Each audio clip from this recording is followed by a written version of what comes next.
ఏంది రెడ్లు మీరు అచ్చా మిమ్మల్ని బహిష్కరిస్తేనే బెస్టా? తాడిపత్రిలో జేసీ ప్రభాకర్ రెడ్డి, కేతిరెడ్డి పెద్దారెడ్డిల మధ్య గొడవ రావణ కష్టంలా రగులుతూనే ఉంది. కేతిరెడ్డి రైమని కారేసుకొని రావడం, జేసీ రోడ్డుపై కుర్చేసుకొని ఎలా వస్తావో చూస్తా అంటూ తొడగొట్టడం ఇప్పుడు పోలీసులకే కాదు ప్రజలకు కూడా ఇబ్బందికరంగా మారింది. దీంతో ఆ ఇద్దరు రెడ్లపై బహిష్కరణ వేటు వేస్తేనే తాడిపత్రి ప్రశాంతంగా ఉంటుందని పోలీసులు భావిస్తున్నట్లు సమాచారం.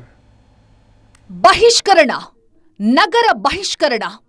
నేతల మధ్య పగలతో తాడిపత్రి తగలబడకుండా ఉండాలంటే, ప్రజలు ఏ టెన్షన్ లేకుండా బతకాలంటే, ప్రధానంగా తాడిపత్రి పోలీసులు ప్రజాసేవలో నిమగ్నం కావాలంటే కేతిరెడ్డి పెద్దారెడ్డిని, జేసీ ప్రభాకర్ రెడ్డిపై నగర బహిష్కరణ వేటు వేయాలని పోలీస్ డిపార్ట్మెంట్ యోచిస్తోందట. ఎందుకంటే కేతిరెడ్డి పెద్దారెడ్డి, జేసీ ప్రభాకర్ రెడ్డి చేసే పనులు అలా ఉన్నాయంటున్నారు ఖాకీలు. కూటమి ప్రభుత్వం అధికారంలోకి వచ్చిన దగ్గర నుంచి తాడిపత్రిలో ఇద్దరు మాజీ ఎమ్మెల్యేలు పగతో రగిలిపోతూనే ఉన్నారు. గడిచిన 15 నెలలుగా తాడిపత్రిలో ఏ రోజు గుండెల మీద చెయ్యి వేసుకుని ప్రశాంతంగా ఉన్న రోజే లేదు అన్నది బహిరంగ రహస్యం. ఒకవైపు జేసీ ప్రభాకర్ రెడ్డి, మరోవైపు మాజీ ఎమ్మెల్యే కేతిరెడ్డి పెద్దారెడ్డి ప్రతి నిత్యం ఢీ అంటే ఢీ అంటున్నారు. తమ వయసును సైతం పక్కన పెట్టి మీసం తిప్పుతున్నారు. దమ్ముంటే రా చూసుకుందాం, నీ ప్రతాపమో నా ప్రతాపమో అంటున్నారు. తాడిపత్రి సందుల్లో తాడో పేడో తేల్చుకుందాం అంటున్నారు. కేతిరెడ్డి పెద్దారెడ్డి హైకోర్టు, సుప్రీంకోర్టు వరకు వెళ్లి తాడిపత్రి వెళ్లేందుకు అనుమతులు తెచ్చుకున్నారు. కానీ ప్రభాకర్ రెడ్డి మాత్రం పెద్దారెడ్డికి అడ్డంకులు సృష్టిస్తూనే ఉన్నారు. కేతిరెడ్డికి ఎట్టి పరిస్థితుల్లో సహకరించొద్దంటూ పోలీసులకి వార్నింగ్ ఇస్తున్నారు.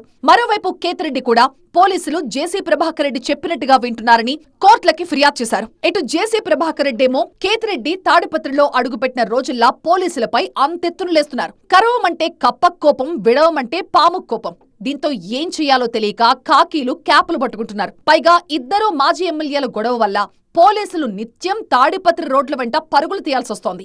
రాత్రి పగలు తేడా లేకుండా నేతలు తొడలు కొట్టుకోవడం ఖాకీలకి కంటి మీద కునుకు లేకుండా చేస్తోంది. పైగా వీళ్ళిద్దరి వల్ల సామాన్య ప్రజలకు కూడా ఇబ్బందులు కలుగుతున్నాయంటున్నారు పోలీసులు. అందుకే ఇద్దరిపై ఒక ఏడాది పాటు బహిష్కరణ వేటు వేస్తే ఎలా ఉంటుంది అన్న విషయంపై సమాలోచనలు చేస్తున్నారు పోలీసులు. హైకోర్టు అనుమతి తీసుకుని బహిష్కరణ వేటు వేస్తే ఎలా ఉంటుందన్న విషయంపై న్యాయ సలహా తీసుకుంటున్నట్లుగా సమాచారం. శాంతి భద్రతలు అదుపులో ఉండాలంటే, తాడిపత్రిలో రాజకీయ వేడి చల్లారాలంటే బహిష్కరణ అస్త్రం ఒక్కటే మార్గం అంటున్నారు పోలీసులు.